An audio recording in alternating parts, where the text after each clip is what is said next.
Hello नमस्कार साथियों, आज की क्लास में आपको लेकर चलते हैं बहुत ही बेहतरीन हिंदी का जबरदस्त चैप्टर जिसका नाम है विशेषण। आपके एग्जाम में चाहे 10वां का एग्जाम देने जा रहे हो चाहे 12th का, दोनों के बोर्ड एग्जाम में आता है। बाकी बीच का जो क्लास है उसमें तो आता ही है। तो आज देखेंगे हम लोग विशेषण।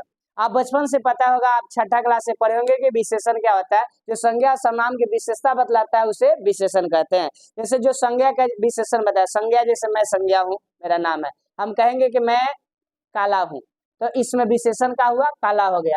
समझ रहा ना। इसी तरह यहाँ पर हम बात करेंगे विशेषण का। जैसे यहाँ कह रहा है मोहन लंबा है, तो इसमें विशेषण क्या हो गया जी? लंबा। यानी लंबाई का बोध हो रहा है, सब बच्चे बोलेंगे, ठीक है। इसके बाद अर्थ की दृष्टि से विशेषण का कितना भेद होता है? 6। तो पूछेगा अर्थ की दृष्टि से विशेषण का भेद, तो कहिएगा 6 गो होता है। आप कहियो 5 नहीं कहिएगा, हमेशा 6 गो होता है। चाहे छठा में हो चाहे 12th में हो, सबके लिए 6 गो, ठीक है। अब पहला होता है गुणवाचक विशेषण। देखिए इसको हमको जानना है। सबसे ज्यादातर क्वेश्चन यही से आता है, गुणवाचक विशेषण से। यानी सबसे ज्यादा यही से आता है गुणवाचक में। कह रहा है संज्ञा सर्वनाम के गुण। देखिए क्या चीज का बोध होगा? संज्ञा सर्वनाम के गुण।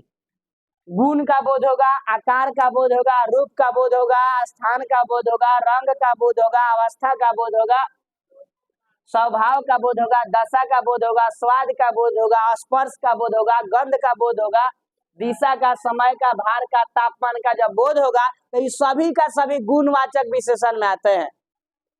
इतना ज्यादा। जैसे पहला दिया है ना आकार। आकार के जैसे कहेंगे मैं छोटा हूं, तो कौन वाचक हो? गुणवाचक। आपकी मम्मी लंबी है, कौन वाचक? गुणवाचक।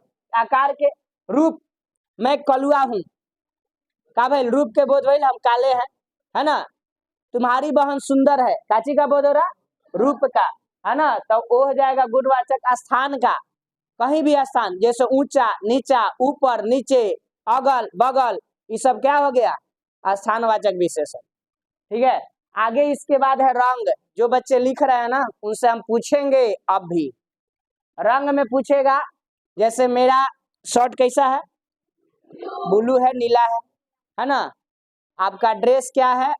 मैरून है। समझ रहा है ना। तो ये जो हो गया रंग का बोध कराएगा, वो भी हो जाएगा। भैंस काली होती है, कुछ भूरी होती है, कुछ गाय उजली, कुछ काली, कुछ चितकाबर, कुछ अलग अलग रंग के होती है। तो रंग का जब बोध कराएगा तो गुणवाचक में। अवस्था, अवस्था, आप कौन सी अवस्था में? समझ रहे ना। तो अवस्था का बोध कराएगा। जैसे हम कहेंगे कि मेरे पिताजी बूढ़े हैं, उनकी क्या हो गई बाबू? अवस्था हो गई, कि वो बुढ़ारी की अवस्था में है।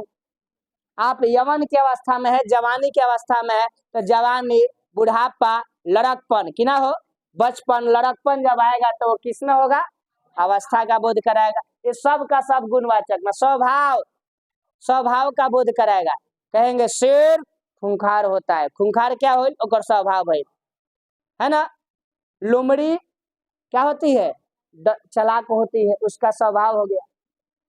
कौवा चालाक होता है ना। समझ रहा ना। तो ये सब स्वभाव का बोध कराएगा। स्वभाव के बाद क्या है? दशा, कंडीशन। आप कौन से कंडीशन में है ना। गरीबी, अमीरी, वो भी आ जाएगा, वो भी इसी में का लगा। स्वाद का बोध कराएगा। कहेंगे खीर मीठा है, दही खट्टा है, तो मीठा खट्टा कौन विशेषण? जब बोलने के बाद आएगा तो कोई नहीं बोलेगा, सब बोलो, गुणवाचक। स्वाद के बाद स्पर्श, स्पर्श करते हैं। कहेंगे कि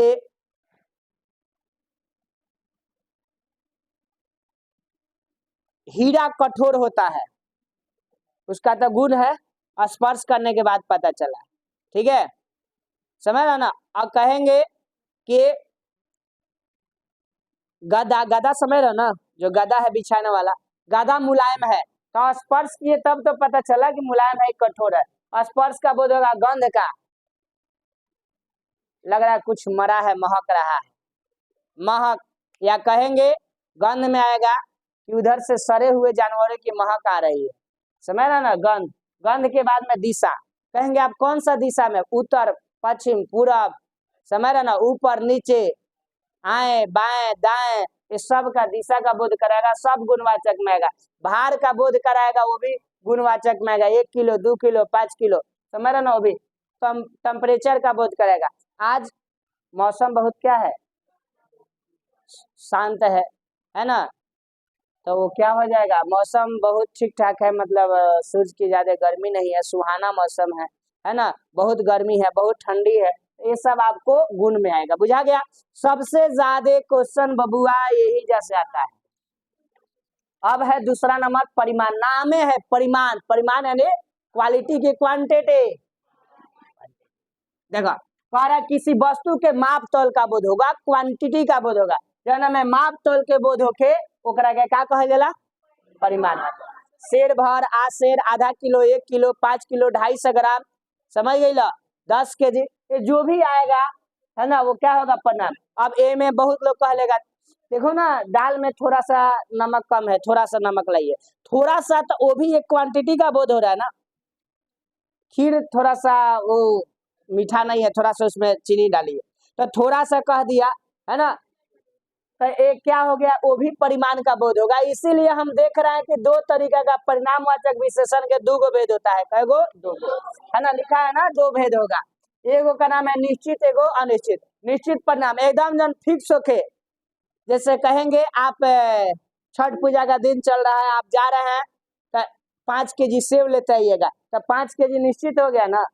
कहेगा लो ना बाबू पाव भर आदि लेते आइएगा अदरक, है ना, समझ रहा ना, तो वो जो हो गया निश्चित हो गया। लेकिन आपकी मम्मी वही कहेगी बाबू जा रहे हो ना बाजार, तो थोड़ा सा बोरी ले लेना। बोरी बोरी बोरी होता है ना, चढ़ता है अर्घ में लगता है, अरे ना होता है लंबा लंबा, है ना। थोड़ा सा सुथनी ले लेना, थोड़ा सा लवंग इलायची ले लेना, है ना। तो हम 5 रुपया 10 रुपया के लेते हैं, कहते हैं थोड़ा सा लवंग इलायची दीजिए, तो उसका वजन ही ऐसे देता है। जब थोड़ा सा तनी सुख जो का हल्का फुल्का का बात करेगा तो वो क्या होगा, अनिश्चित वाचक। अब देखिए संख्यावाचक विशेषण में एकदम स्पष्ट है कि संख्या का बोध कराएगा, कि संख्या का 1 2 3 4 5 की ना हो। संख्यावाचक जैसे एक लड़की, दो लड़के, दो सब लड़के, सभी माताएं, सभी बहनें, ये सब क्या हो गया संख्यावाचक। इसके भी दो भेद होते हैं, एगो निश्चित एगो अनिश्चित। कह रहा है कि 8 गो गाय वहां चढ़ रही है, तो 8 गो गाय निश्चित है। अब कहेंगे कुछ गाय उधर से आ रही है, तो बोलो निश्चित क्या अनिश्चित, अनिश्चित हो गया, यही लिखा है।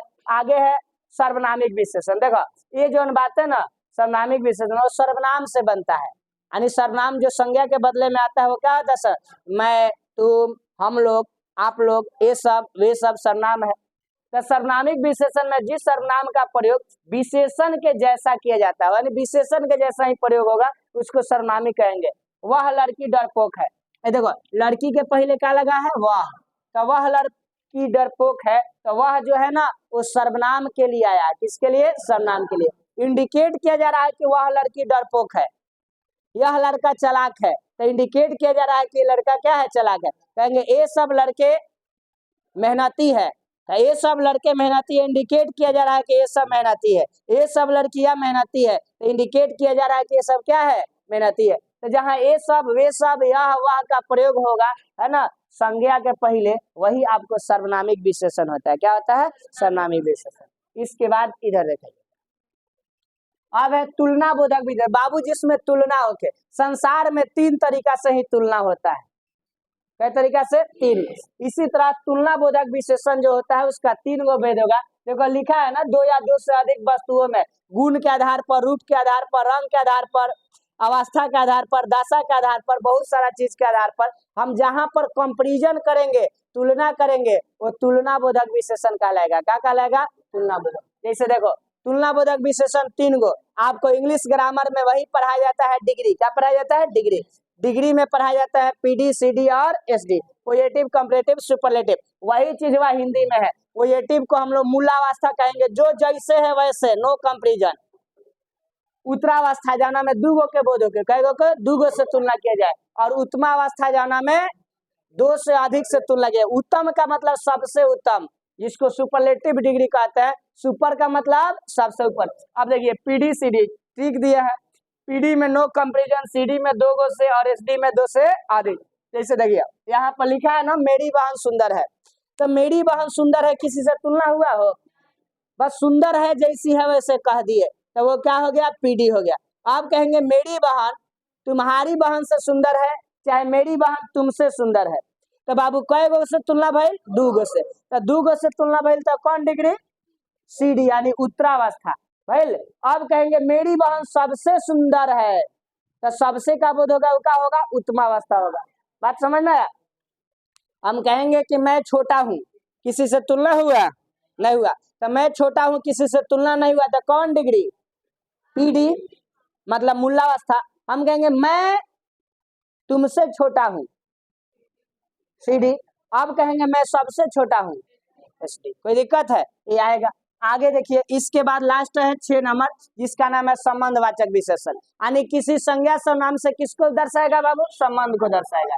तो संबंध को दर्शाता है, संबंधवाचक कहलाता है। इस तरह के विशेषण संज्ञा से बनते हैं, क्रिया विशेषण से बनते हैं, और किससे बनते हैं, क्रिया से। जैसे देखिए भाई कह रहा है दयावान, दयामय, दयामय चाहे दयावान, तो दया, दया संज्ञा है ना, वो संज्ञा है, वो दया से बना है दयामय, है ना। तो दयामय जो हो गया सब क्या हो गया, संबंधवाचक विशेषण। बाहरी, बाहर से क्या बना है, बाहरी, बाहर जो है क्या है, क्रिया विशेषण है, उससे बाहरी बना। अब है गला, गला मतलब किसी चीज को गलाना, जैसे सोना गलाया जाता है, चांदी गलाया जाता है, तो गलाना क्रिया से क्या बना है, गला यानी गल गईल, या बर्फ गल गईल, चाहे कुछ हो, तो ई जो होगा वो क्रिया से बनेगा, तो इसको हम क्या बोलेंगे, संबंधवाचक विशेषण। यही होता है। इसके लिए हम आपको प्रैक्टिस के लिए पूरा भेज देते हैं, इसका जितना है, जो भी आज तक क्वेश्चन पूछा गया है उसको प्रैक्टिस कर लेंगे, एक भी इसके बाहर से क्वेश्चन नहीं आता है, पूरा बढ़िया से बन जाएगा, है ना। तो आप सभी को छठ पूजा की हार्दिक शुभकामनाएं। जय हिंद, जय भारत।